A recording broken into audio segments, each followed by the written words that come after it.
Hello বন্ধুরা, আমি মহুয়া চলে এসেছি তোমাদের সামনে আবার একটা ছোট ভিডিও নিয়ে।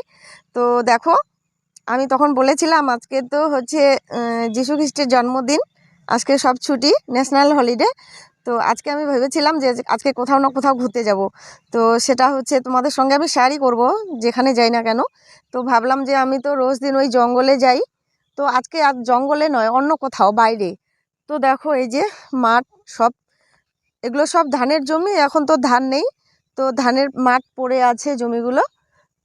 তাই ভাবলাম যে আজকে এখানেই তোমাদেরকে দেখাই। আমার কাছে তো এগুলো নতুনত্ব, জানি না তোমাদের কাছে কেমন, কারণ এই দিকটা আমার সবসময় আসা হয় না। তো আজকে এসেছি। ওই দূরে দেখো একটা কলেজ দেখা যাচ্ছে, তো কলেজটা এখনও কমপ্লিট হয়নি, তো কাজ চলছে, দোতলা হয়ে গেছে। তো ওটা কমপ্লিট হয়ে গেলে আমি তোমাদেরকে দেখাবো।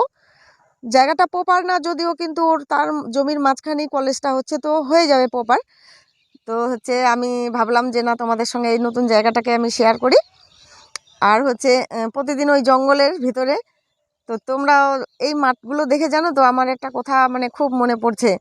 সেই ক্লাস 9-এ, তোমাদের মনে আছে কি না জানি না, কিন্তু আমার মনে আছে নকশি কাঁথার মাঠ, ওই গল্পটা।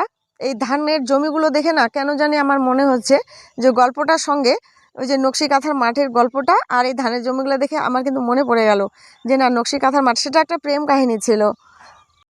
নকশি কাঁথার গল্প বলতে বলতেই ওই যে দেখো দূরে দুটো বাঁশঝাড় দেখা যাচ্ছে। তো বাঁশঝাড়ে পাখিগুলো যে যার মতো মানে ঘুরে আসলো তাদের নির্দিষ্ট বাসস্থানে। সেখানে ঘুরে এসে কি জানি বলছে, আমরা তো বুঝতেও পারছি না, বলো। তো ওদেরকে দেখে আমার দু লাইনে একটা গান মনে পড়ে গেল। গানটা কে করেছে আমি ঠিক জানি না, কুমার শানু আছে কি না জানি না, লতা মঙ্গেশকর আছে কি সেটাও জানি না। তো গানটা আমার মনে পড়লো, কোন ছায়াছবির গান সেটাও জানি না। তো আমার যে গানটা মনে পড়ে গেল পাখিগুলোকে দেখে, সেই গানটাই তোমাদের সঙ্গে আমি শেয়ার করি। ওই শোনো, পাখিও বলছে কথা, একই কথা বলছে সে বারে বার। আজ তো হয়েছে দিন ভালোবাসবার, আজ তো এসেছে দিন ভালোবাসবার।